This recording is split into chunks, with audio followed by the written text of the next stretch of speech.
kakusin, ang lulutuin ko ngayon ay simpleng biryani.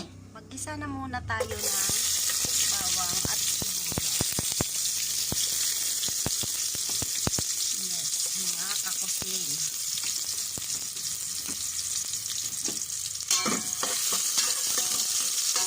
Kasi minsan ka mga kakusin ay nakakasawa na baga yung araw-araw nating kinakain. Siyempre, gusto naman natin kumain ng para maiba naman. Ngayon, ang biryani, alam naman natin kung bibili tayo ng biryani ay sobrang mahal mga kakusin.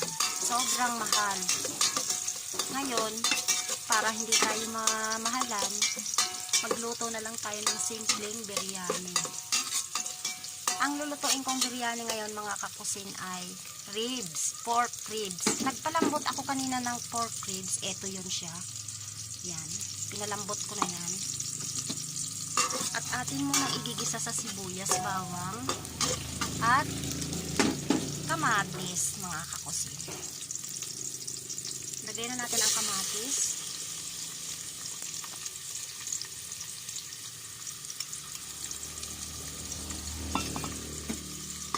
Ayan. Halo-haloin natin, mga kakusin, hanggang medyo maluto ang kamatis.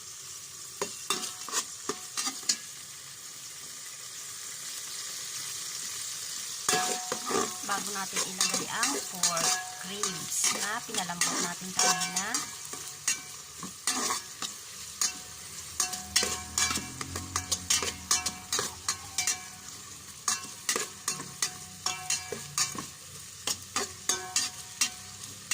Ito po ay kadalasan kong niluluto noon sa Middle East. Ganito ang mga favorite ng mga Arabic na kainin. Pero minsan, ang ginagawa kong biryani noon ay chicken. Depende po sa inyong gusto. Pwede naman po gawin ang chicken biryani. Parehas lang din po ang proseso ng pagluluto. Chicken man yan, baka man yan, or pork. Yan, parehas lang din po ang proseso ng pagluluto. Ganyan po. Ito'y simple lamang po na biryani na para hindi lang tayo bumili ng mahal sa labas.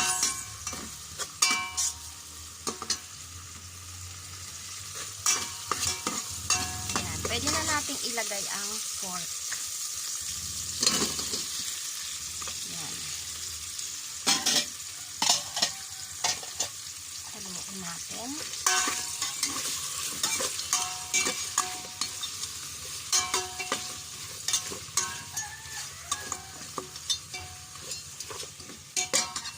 Dito po ay maglalagay tayo ng konting turmeric powder. Yan. Konting curry powder. Yan. Curry powder. Uy, ang bango na mga kakusin. Oh my God. Tapos, mga kakusin ay ilagay natin ang itong powder na kaunti ay ano yan, cumin powder at saka cinnamon stick. Ito, cinnamon stick po yung isang yan. Itong isa ay cumin powder. Ilagay na natin mga kakusin.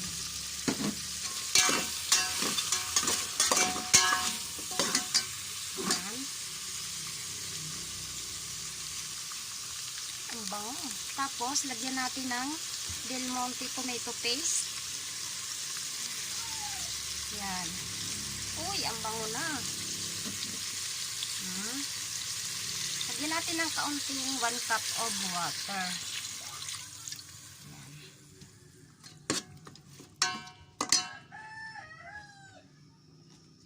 Lagyan natin ng paminta. Paminta, mga kakusin. Durog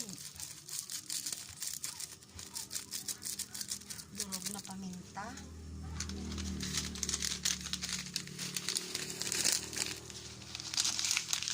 Magic. Yan. Ayos. Ayos na mga kakusin. Ang bango na. Haluin natin para makuluan. Uy, kala nyo mga kakusin, pag natikman nyo ito, ang sarap nito. Oo, ganito ang mga Arabic food. Ganyan ang mga favorite nilang pagkain.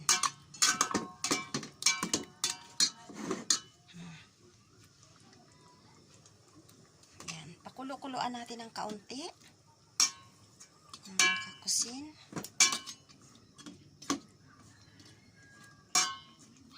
Alam nyo na ang nilagay ko dyan. Isang kutsarang turmeric powder, isang kutsarang curry powder, kalahating teaspoon ng cumin powder, 2 stick ng cinnamon stick, paminta, tsaka tomato paste. Yan.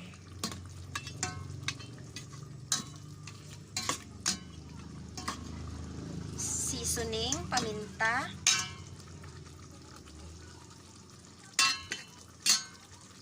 Mamaya ay hahanguin na natin yan at magsasaing tayo. Ihahalo din natin yan. Mag-prepare muna ako mga kakusin ng bigas. At dito sa isang mangkok mga kakusin, magtimpla tayo ng kaunting tubig. Yan, konti lang mga kakusin. Tapos, lagyan natin ng konting turmeric. Tsaka konting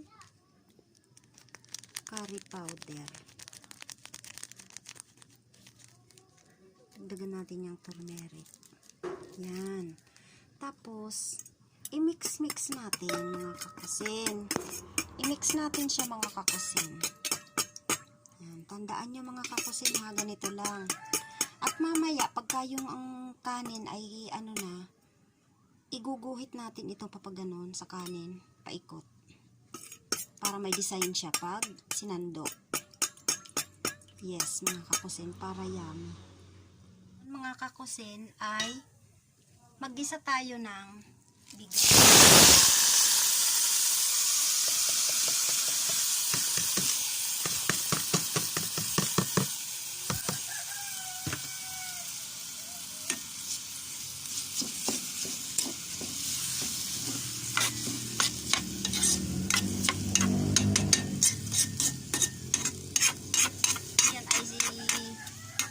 Bigas lang na ordinaryong bigas ang ginamit ko mga kakusin, kasi walang mabilhan ng basmati rice. Pwede naman yung ordinaryong bigas mga kakusin. Yan. Tapos tubigan natin ng kaunti. Saingin natin sa mahinang apoy.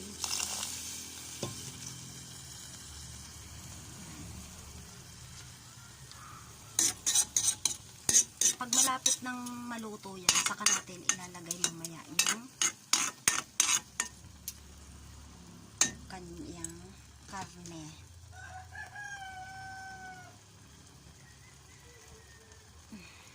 Atin muna pong takpan mga kakusin.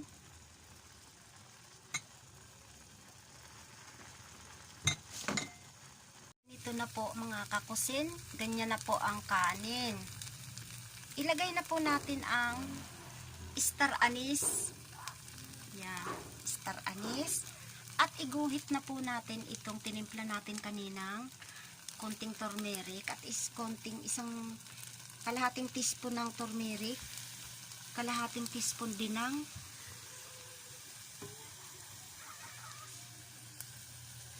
ano nga yun? Curry powder. Yan, ganyan siya mga kakusin. Tapos ay ilagay na natin paunti-unti yung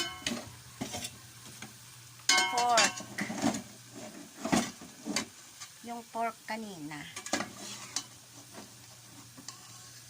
Ganito lang siya mga kakusin. Ay, yan, yan.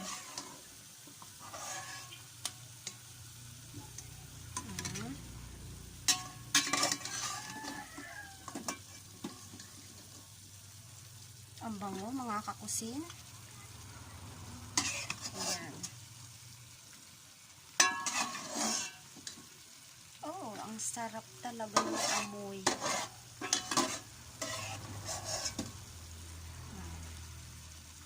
So, takpan na natin mga kakusin sa mahinang apoy.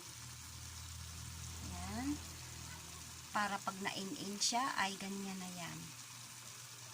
At sa wakas mga kakusin, luto na ang ating ribs pork biryani. Hanguin na natin mga kakusin. Oh, very yummy. Diba? Kung tayo ay bibili nito, sobrang mahal yan mga kakusin. Oh, diba? Ang sarap ng hitsura niya ay biryani. Oh. Naalala nyo yung tinimpla ko sa mangkok na konting turmeric at saka konting curry powder. Ito siya, oh. Ipapaikot nyo sa kanin para ganyan ang kulay. Ito na yung fork. Sasanukay na natin.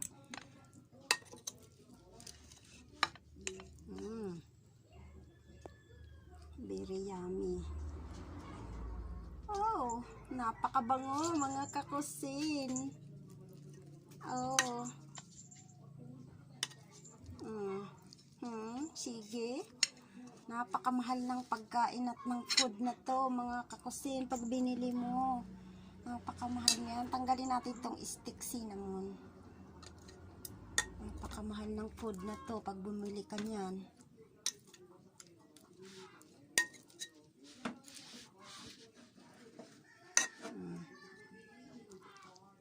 Yan. Napakabango niya mga kakusin. Ito na yung ribs. O, diba? Napakayami.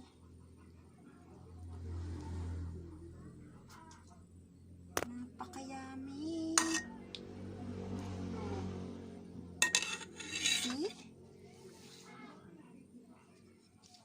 See, mga kakusin, ang sarap ng aking biryani pork ribs. Lagyan natin ng para bumango.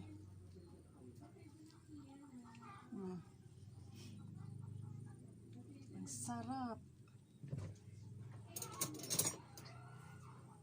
Ito, oh, lambot ng laman.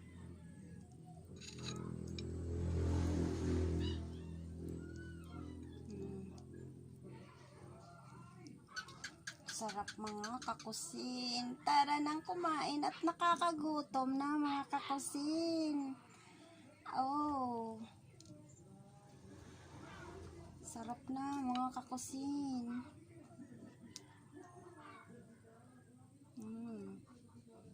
Ganyan lang mga kakusin gumawa ng biryani.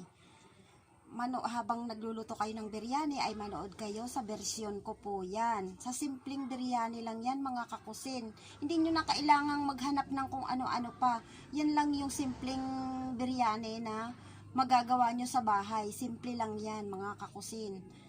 At kung gusto nyong kumain ng biryani at iniisip nyo na ano bang biryani, paano ko makakain yan hindi ako makakapagluto. Simple lang yan mga kakusin. Bili ka lang ng kalahating kilong ribs, tapos ganyan ang luto na gagawin mo. May biryani ka na mga kakusin. Hindi mo kailangang bumili ng mahal na biryani. At mahal yan sa mga food chain ng biryani. Yan. Yan po mga kakusin ay sa version ko. At sa mga hindi pa po nakasubscribe, please mag-subscribe na po kayo mga kakusin at i-click na din po ang notification bell para update kayo sa aking mga bagong video. Iyan po ay napakasarap. Pag natikman nyo ay uulit-ulitin nyo talaga yan mga kakusin. Sa amoy na lang, panalo na. Ewan ko lang din po sa iba kung magugustuhan. Ay napakasarap po ng lasa niyan. Try nyo na mga kakusin, dali at kakain na tayo. Ako'y gutom na. Maraming salamat sa mga nanood at sa mga bagong subscriber ko ay maraming salamat sa inyo. At yung mga hindi pa nakasubscribe ay please click the subscriber and please click ang notification bell para update kayo palagi sa aking mga bagong upload at bagong lutuin. Maraming salamat. Bye-bye.